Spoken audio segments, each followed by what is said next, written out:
she's in love and she tells him she will be back tomorrow.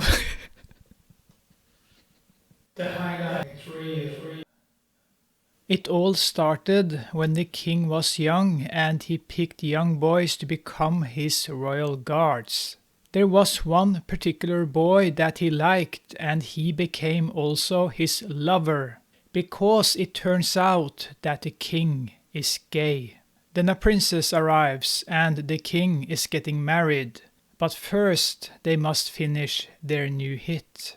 A man and a woman are trying to get away from the royal guard, and it turns out that the man is a traitor since he has found himself a woman. That is illegal. The chief won't let him run away. No woman for you. The chief feeds the king who is sick, and he begs the king to be gentle with the soldier who ran away. It worked, and the king spared his life. And yes, the man is wearing lipstick. And it turns out that the chief has a nemesis who disrespects him because he knows about him and the king. He is the sub-chief. We have to keep our eyes on him. The king is cured, and in walks the hottest queen ever.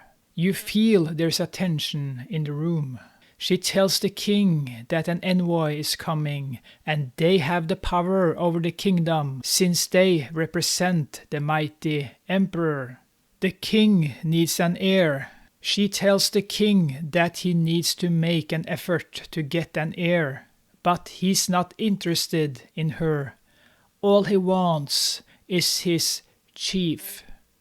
The queen thanks the chief for saving her maid, who ran away with the guard. She tells him to be careful with the relationship he has with the king in these times. The king and queen are out on a picnic, and they are talking about the past. He asks the queen if she will rock the guitar. She's the second best guitarist in the country. Hit it, woman, you hot queen. Suddenly, the king and queen are attacked, and the chief and his guards are protecting the king and the queen. The chief takes a bullet that is meant for the king, but the king is stabbed just before the royal guard has defeated the enemy. Luckily for the kingdom, he survived. The king thanks him for saving his life. What a couple. Nobody can stop them. They are unstoppable, and one of them is using lipstick. It turns out that it was the evil Japanese that attacked them. They believe it's Lord Chu who was behind the attack, but he's a protected man, so they have to gather evidence discreetly. The king gets a message from the emperor. The emperor has decided to enthrone Lord Kyungwon as crown prince, since the king and queen haven't produced an heir. Their factory is closed forever. The king must also send soldiers and maidens to help the emperor to fight against barbarians. The king has some quality time with his chief, and then he tells the chief that he wants him to serve the queen and sleep with her so that she gets pregnant. The chief is in shock, but he will rock the queen. Oh yeah.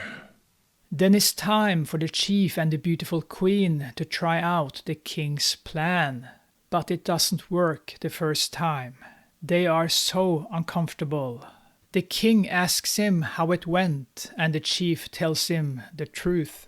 The king tells him he has 2 chances left.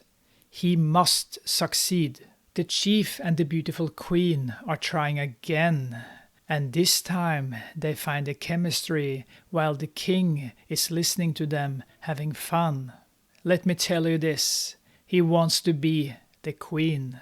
He is not interested in her, but he needs her, that's all. He hates her. And then they do it the 3rd time, and the chief is starting to like the queen and women. Drama. And you sense the queen is starting to have feelings for the chief. But it doesn't seem like the king enjoys hearing them from his room. He watches them from the door. He is acting creepy. The king is happy that the chief is doing his job, and the chief asks if he can travel to a town so he can investigate the attack that happened earlier. They talk to a person who gives them some information about a merchant, but it turns out that the merchant is dead. The chief buys a necklace and he's spying on the queen. And the king has followed the chief to surprise him, but the chief is more interested in the queen. And here comes the chief, and the king smiles at him. The chief is so confused. The king wants them to try one more time so the queen can pop out an ear, but he's afraid of her health and he postpones the fourth try. Is the king getting jealous? The chief won't leave the queen alone. I understand him. She is so hot. He gives her a perfume sachet since she lost hers in the ninja attack. But inside the sachet she will find a necklace he bought when he was in town. The lipstick man is in love. It's time for a party, and the chief sees that the queen is wearing the necklace he bought her. The queen's brother steals the show. What a weird-looking man. The ministers want to enthrone Lord Kyungwoon at once, so they want to involve the queen's brother. The queen has left the king, and the servant tells the chief that the queen is waiting for him in the library, and she's ready and wants some. Oh yeah. The queen gives the chief a handkerchief that she made herself. She's in love, and she tells him she will be back tomorrow.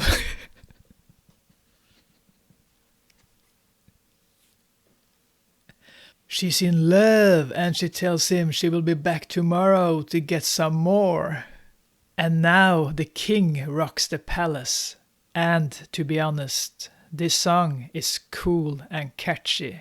The sub-chief, who is the chief's nemesis, has a message to the king that they found out who smuggled the weapons used in the attack. It turns out that the smuggler worked for one of the ministers in the palace.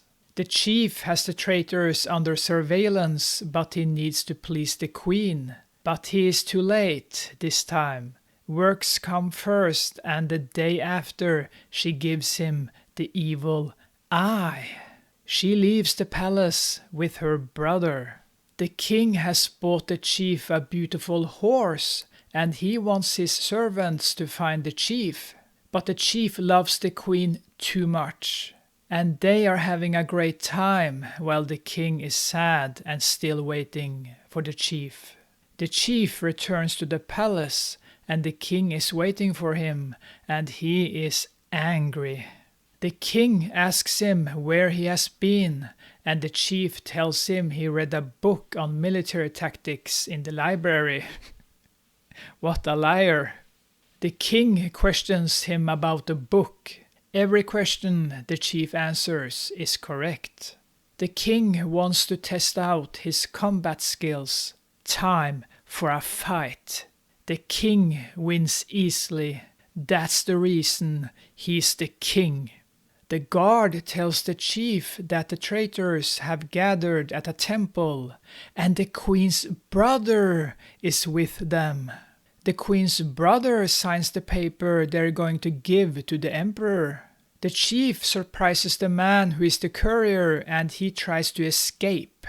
It turns out that the chief is an archery master, and that was it. The chief hands the king the paper that the traitors signed, and the king is shocked when he finds out that the queen's brother signed the paper. The king tells the chief that he will hold a banquet and kill the traitors there. He tells the chief to kill the queen's brother in his own house, so the queen doesn't witness it. The ministers are happy and smiling, but after a short while, the chief and the guards start the slaughtering. They don't laugh anymore, do they? I'm laughing. I enjoy watching the old farts meet their maker. The king tells the queen that a traitor who signed the paper is her brother and that the chief is on his way to kill him. The queen's brother begs for his life, and he tells the chief he did it for his sister. The chief can't decide if he's going to kill him. Drama. The chief tells the king that he killed the queen's brother. No, that was a handsome man, you know. The chief meets the queen at the library and she asks him what happened to her brother. The chief tells her that her brother and his family are still alive and they are traveling to Juan. The problem is that the sub-chief tells the king that the chief let the queen's brother go and that he didn't kill him. He is indeed the chief's nemesis. The king is talking to the queen and the chief. He wants them to continue with the plan. He needs an heir, but he wants the sub-chief to be the rabbit and not the chief. This is getting sick. And I love it. The queen tells the chief that she wants to run away with him because she can't stand being in the palace any longer.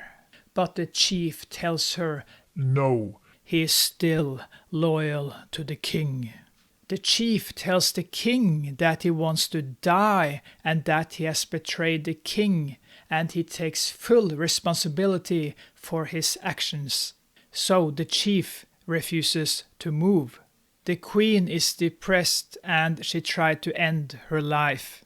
Don't do that, my beautiful queen. The chief is still on his knees. The king calls for him and tells him to serve at the border for some weeks so that he can forget about the things that have happened lately. He tells the chief to stay and rest since he didn't sleep at all last night. They are back together and rocking in the palace. They are rock stars. The king is also a gifted painter and he paints what he dreamt one night when the chief and the king were out hunting. The queen tells him she has conceived and that she is worried about the child's safety because of the king and their relationship. The king wakes up and he is furious. He has kept an eye on the chief. The chief tells the queen that he is going away for some weeks. The king is searching for the chief and the queen, and they are doing it again like rabbits. And then suddenly the king walks in and finds them behaving like two rabbits. Look at their faces. Look at them. The king has had enough. When the chief tells him he loves the queen, the king loses his mind and orders his men to castrate the chief. And so it goes. The lipstick man is not a man anymore. The queen faints and the chief is still alive. Alive, but not a real man. The doctor tells the king that the queen has finally conceived. The king tells the sub-chief that he knows the chief is the father, and he orders the sub-chief to kill everyone who knows about the secret. He asks the king about the chief. What shall we do with him? He asks. The scene ends. The king tries to talk to the chief and tells him to come back to him and that everything will be fine. And so is the queen. She is mighty fine. The queen wants to save the chief since she knows that everyone that knows about the secret will die. She orders her maid to deliver a message to the men that still support the chief to help him escape. The sub-chief and his men have killed the people who know about who the father of the child is, while the chief's loyal men come to his rescue. The sub-chief discovers the chief has escaped, and the king smacks him in the face. The chief has arrived at a safe place for the moment. He asks for the queen because the man who saved him told him she was waiting for him. But they lied. The king confronts the queen, and he asks her where the chief is. He threatens her unborn child, and she tells him she doesn't know. The king orders the sub-chief to take away the loyal maid. The chief is a hero, and he's going back to the palace to get his queen.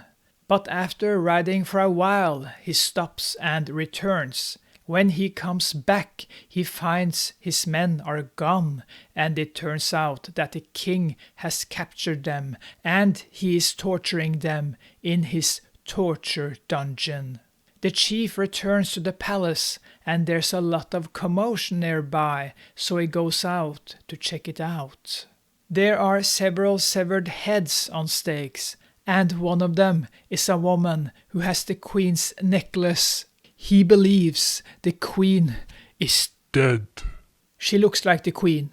She is dead, but still. Hot.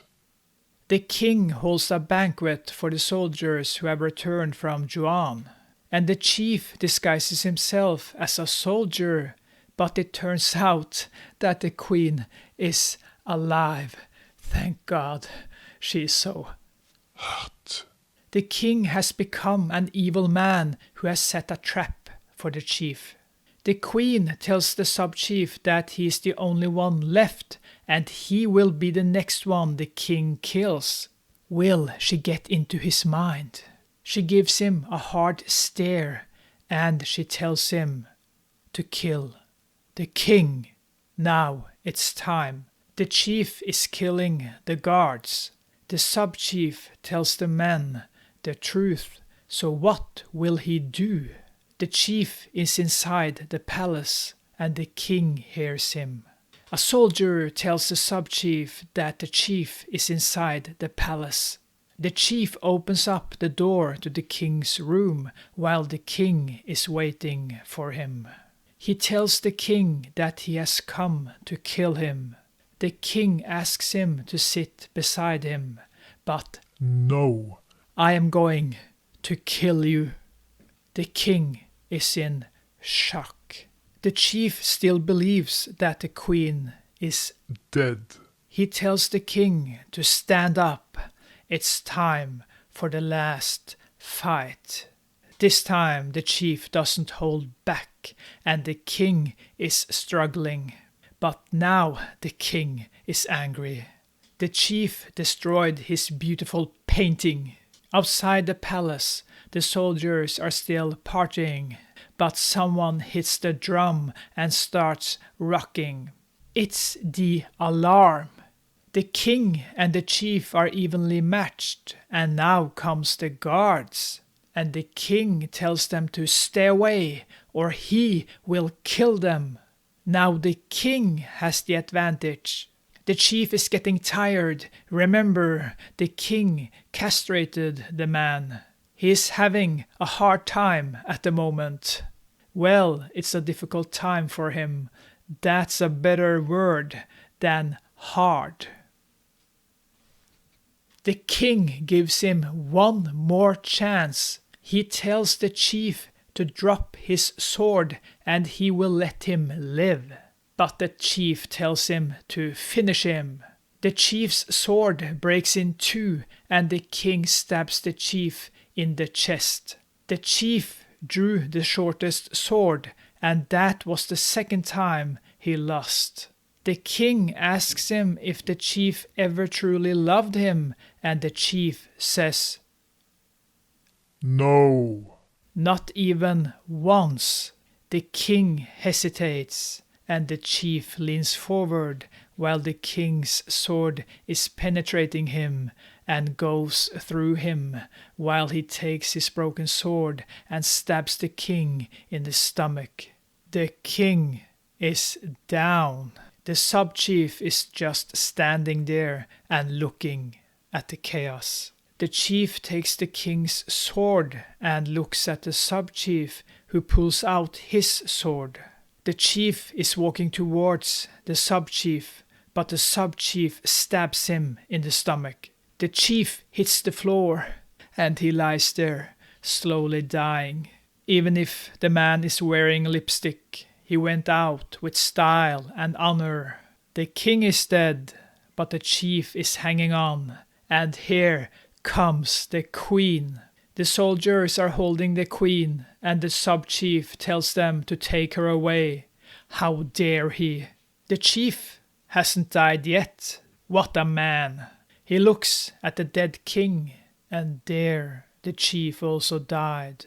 The sub-chief tells the soldiers that an assassin came in and killed the king. He also tells his men to remove the dead bodies, and he also tells them to keep their mouths shut. This did not happen the way it happened. The movie takes us back to the past with a young king and a young chief when they were happy. The king asks him if he wants to live in the palace forever, and we see them riding on 2 horses, just like the painting that the king made. And that was the end. What a romantic story. The end.